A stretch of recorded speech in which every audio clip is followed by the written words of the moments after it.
Hi guys, my name is Marissa and welcome back to my channel. In today's video, I'm going to be showing you a weekend meal idea.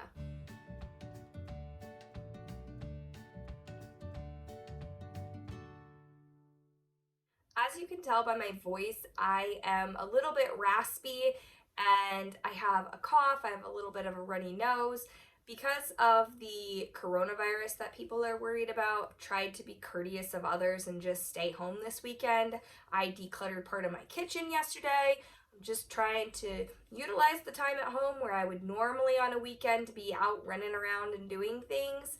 We have a Traeger and my husband likes to smoke things on it in the summer. We decided that since we're going to be home all day and we're not really out doing anything, that he would go to the store and get the items to smoke a pork tenderloin with a recipe that he's been brainstorming and just wanted to give a try. We are going to be making a jalapeno popper inspired stuffed pork tenderloin. Now, a lot of people know that my channel has recipes that are dairy free because I do have a child with a dairy allergy. This recipe has cream cheese, it has Parmesan cheese, it has cheddar cheese. It's absolutely not a dairy-free recipe. So what we're going to be doing, and you'll see when he's preparing this, we're gonna leave an end of the pork tenderloin that doesn't have the filling in it so that we can cut that part off and serve that to our child that can't have dairy. He doesn't have an anaphylactic allergy to dairy. He can periodically have trace amounts of dairy. We just try to be really mindful of not serving him something with blatant dairy in it. I would never just give him a slice of this tenderloin that's stuffed with multiple different kinds of cheese, but if he does have trace amounts of dairy, he's gonna be fine. So I feel comfortable just leaving a portion of the pork tenderloin that doesn't have dairy in it, cutting it off and serving that to him. I am also going to be making a bread from scratch that I will be showing you how to substitute items that ordinarily would be dairy with non-dairy alternatives. That will also be included in this video. We're going to start by making our bread. I use a bread machine for this, so it comes with this little pan and then this kneading tool that goes into the bottom. We will be using 3 cups of bread flour. It's important that you don't use all-purpose flour and that you do use bread flour for this. We'll just pour that into our bowl. 1 cup of almond milk to make this dairy-free. I am using almond milk instead of dairy milk. I make this from scratch and have a recipe on my channel. I'll link it in a card above.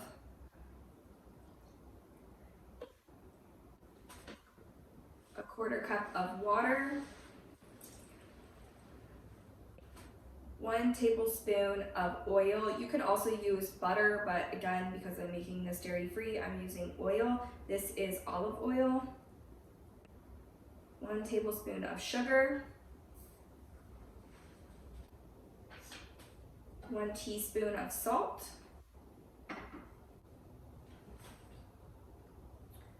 1 tablespoon of everything but the bagel seasoning. I really like to add this to breads and rolls to just give it more flavor. I picked this up at Trader Joe's. Let me show you what the bottle looks like.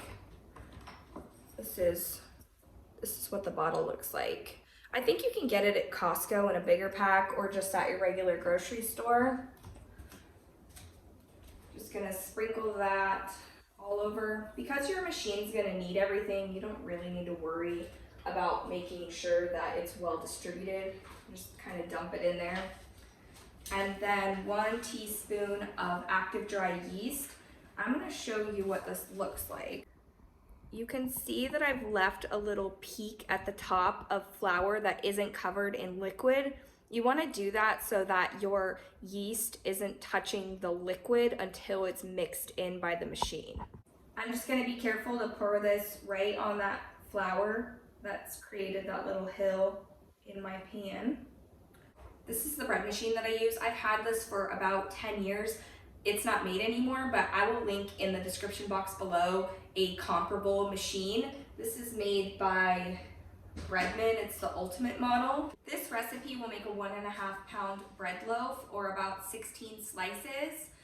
I select the 1.5 pound loaf option on my bread machine and always pick that I want the crust to be light. I find that if I pick medium or dark, sometimes the bread is just a little bit too crispy on the outside. So I always pick the light option if you can select between how cooked you want your crust. My bread machine lets me pick the loaf size. So I'm going to go ahead and select that I want white bread and I want my loaf size to be 1.5. And then my crust, I want to be light. And then you just press start. It will take 2 hours and 55 minutes, but your bread will be fully cooked when it comes out. You can see it just kneads it up in there. Bread machines are great. It allows you to make it from scratch, but all you have to do is dump the ingredients in and it does all the work for you. Once you get your bread started, then we moved on to the pork tenderloin. We browned 8 ounces of ground sausage and then went ahead and ran it through a strainer to take off the excess grease. Once we had our sausage, we transferred it to a bowl, added 8 ounces of cream cheese. I like to use the Philadelphia brand cream cheese. Next, my husband's adding in 1 cup of grated cheddar cheese. I like to use extra sharp, and we just grate it on a box grater. And now we will be putting in jalapeno. This is 1 full jalapeno that's been chopped. We do remove the seeds and the veins from the jalapeno to take some of the heat out. Now we are going to add our Parmesan cheese. For this recipe, we are going to be using 1/4 cup of pre-grated Parmesan cheese. He is using gloves to get in there and really mix this up well to make sure that none of that jalapeno is getting on our skin. Sometimes that'll burn your hands after, so anytime we're working with jalapenos, we just use gloves. Now we're going to be taking some pre-sliced bacon, laying it out onto a baking sheet. Once we get our bacon all lined up, we are going to take 3 pounds of pork tenderloin. When we bought this, it said that it was a full pork tenderloin, but then we opened the package, it was actually 2 individual pork tenderloins, so we had to just kind of piece them together. Then we took our filling and stuffed the inside of our 2 individual pork tenderloins.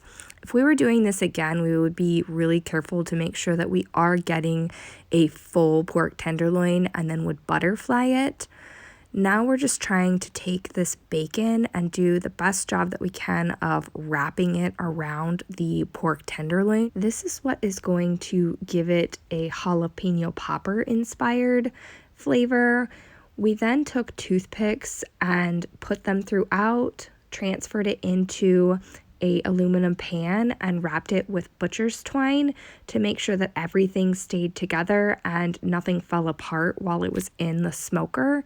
So you can see he's just trying to really do a good job of getting the full pork tenderloin tied up. Now we're going to start preparing our Traeger. You could use any other smoker for this. You could also probably just cooked this in the oven, but we haven't tried that, so I don't know the cooking instructions. We're going to set this at 225 degrees and cook it for 2 hours. Once our 2 hours has passed, this is what your pork tenderloin should look like. We're going to then turn our temperature up to 325 and allow it to cook for another 30 minutes. At this point, your bread should be done. This is what your bread's going to look like after it comes out of the bread machine. You can see that it's really nice and golden, and cooking it on the light setting still gave it plenty of color without making it overcooked.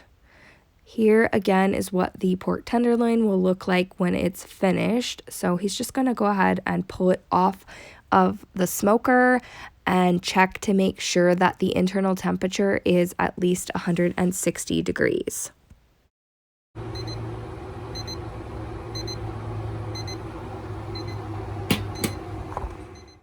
Next, you're going to remove your pork tenderloin from the pan that it was roasting in, and then you're going to want to flip it over onto the other side to prevent that bacon that's been sitting in its juices from getting soggy.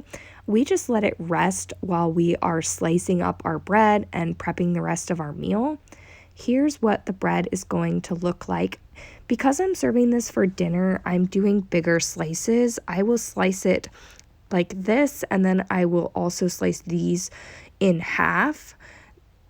If I were making this bread for sandwiches, I would definitely slice it much thinner. While my husband was slicing the pork tenderloin, I was just preparing the rest of our meal. With this pork and bread, I also served some roasted vegetables. We did broccoli and cauliflower. I just seasoned that with avocado oil, salt, and pepper, and then roast it in the oven at 350 for about 20 minutes. You can see that this pork is fully cooked, but there's still a lot of juices and moisture in it. It was really good, and we would definitely try it again. I would love to know what you prepare on your smoker. If you have recipes that are family favorites, comment them down below. If you like videos like this, please subscribe to my channel and turn on bell notifications so you don't miss when I upload. Bye!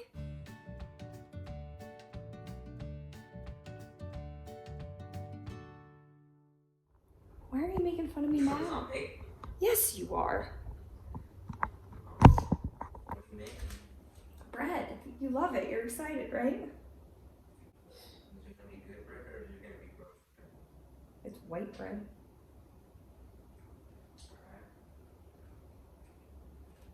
This recipe will make a 1.5 pound loaf. You can lay down. You're clicking, dear. Those bags smell like the piano bar to me in Vegas. I wasn't joking when I said put that. together, but you're 100% right. Yeah, the price point was pretty good too. I think that whole thing was $11. That's because normally I buy bacon that's like nitrate free. It's $11 for 5 pieces.